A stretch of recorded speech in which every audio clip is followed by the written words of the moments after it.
Hello دوستو، آپ کی نظریں ہیں اس وقت R D mission YouTube channel پر۔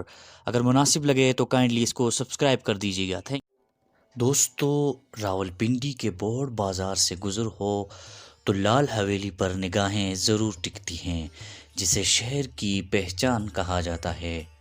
حویلی کے سامنے برسوں سے مقیم چچا صادق کہتے ہیں کہ کبھی رات کے اندھیروں میں یہاں حسن و جمال کے مدح سراؤں کی بھیڑ لگا کرتی تھی، سر و تال کی محفلیں سجتی تھیں، لیکن اب یہاں سیاسی شطرنج کی بساط سجتی ہے۔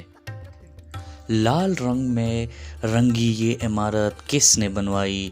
شیخ رشید احمد صاحب کے پاس یہ عمارت کب سے ہے، اور راولپنڈی کی باقی عمارتوں سے قدرے مختلف اس رہائش گاہ کی تاریخ کیا ہے؟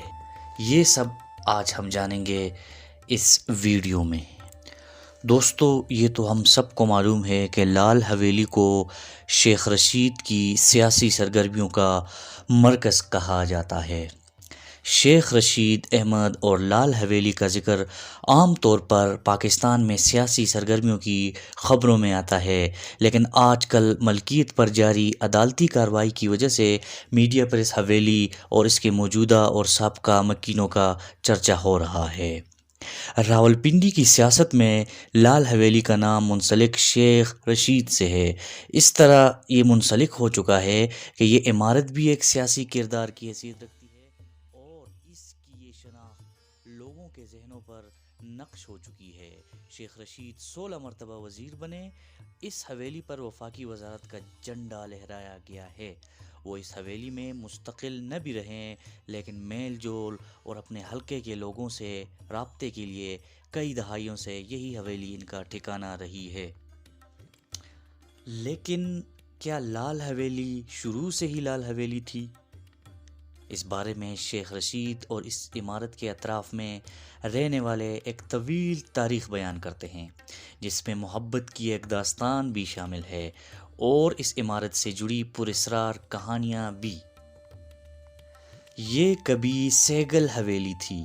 مقامی افراد کا کہنا ہے کہ جہلم سے تعلق رکھنے والے ایک امیر شخص دھنراج سہگل نے اس حویلی کی بنیاد رکھی تھی۔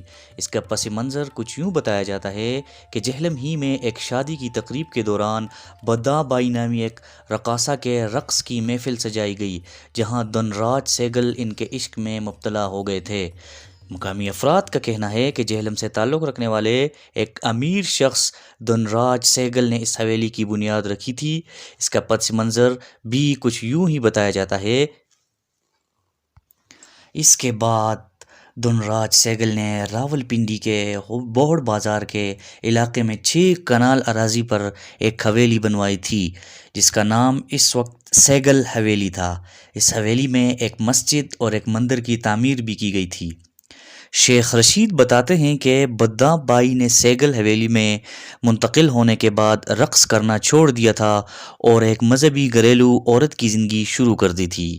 وہ اسلامی رسومات اور مذہبی محافل کرایا کرتی تھی، جس پر دھنراج سہگل کھلے ہاتھ سے رقم خرچ کرتے تھے۔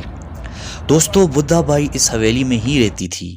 اس کے ارد گرد موجود عمارات میں کئی کمرے تھے جو وقت گزرنے کے ساتھ ساتھ متروکہ وقف املاک کی طرف سے لوگوں کو الاٹ کر دیے گئے اور فیکٹریوں میں تبدیل ہوتے رہے۔ اب سہگل حویلی جو لال حویلی بن چکی ہے، وہ صرف کچھ مرلے پر قائم ہے۔ بدّا بائی اور پراسرار کہانیاں۔ جی دوستو، بدّا بائی کے بارے میں شیخ رشید بتاتے ہیں کہ وہ بہت خوبصورت خاتون تھی اور وہ بچپن میں ان سے ملا کرتے تھے۔ وہ بتاتے ہیں کہ سفید بالوں والی بدّا بائی بالکنی میں اکثر کھڑی نظر آتی تھی، اور وہ ان کے ہاتھ میں 3 کیسل کا سگریٹ ہوتا تھا۔ وہ کہتے ہیں کہ میں جب بھی ان سے ملتا تھا، وہ مجھ سے بہت شفقت سے ملتی تھی۔ بعض لوگوں کا کہنا ہے کہ بدّا بائی خود سہگل حویلی چھوڑ کر چلی گئی تھی، جبکہ کچھ لوگ کہتے ہیں کہ بعض افراد نے ہیرے جواہرات کی لالچ میں اسے قتل کر دیا تھا، لیکن بدّا بائی کے قتل کی سینہ بسینہ پھیلی ہوئی یہ کہانی غیر مصدقہ ہے۔ بدّا بائی کے جانے کے بعد اس حویلی کو بھوت بنگلہ سمجھا گیا۔ اس کے کئی پراسرار کہانیاں اس کے ساتھ جڑ چکی ہیں۔ ارد گرد کے لوگ کہتے ہیں کہ انہوں نے یہاں بدروحوں کو گھومتے دیکھا اور بعض لوگوں کے گھنگرو بجنے کی آوازیں بھی سنی۔ آصف زدگی کے قصے عام ہونے کے بعد ایک عرصے تک یہ حویلی خالی رہی اور اس کی ملکیت ایک دوسرے مالک کو منتقل ہوتی رہی۔